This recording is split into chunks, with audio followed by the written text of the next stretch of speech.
Welcome to the Learning Pines YouTube. We hope this video helps. You start by making sure your PC stays powered and connected. Plug in the charger and join a steady Wi-Fi network. Once done, save documents and close apps so updates can apply cleanly. Now open Start, select Settings, then Update and Security, and click Windows Update to begin. This is the only route we'll use.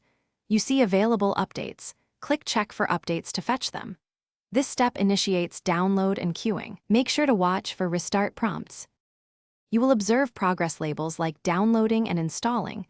Let the system complete each phase. Do not force shutdown. Once downloads finish, Windows may prepare files. This can take time depending on update size and disk speed. If a restart is required, choose Restart Now or pick a schedule time. You can set active hours so restarts don't interrupt you.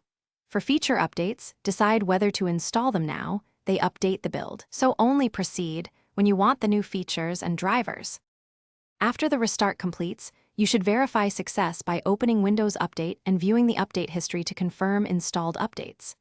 If something failed, run the built-in Windows Update Troubleshooter from Settings right arrow Update and Security right arrow Troubleshoot. It can fix common errors automatically. If problems persist, free disk space and temporarily disable third-party antivirus, then retry. These often block installs. If you still see an error, note the error code.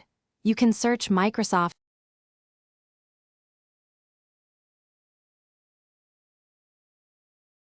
Thanks for watching. Consider subscribing if we helped you.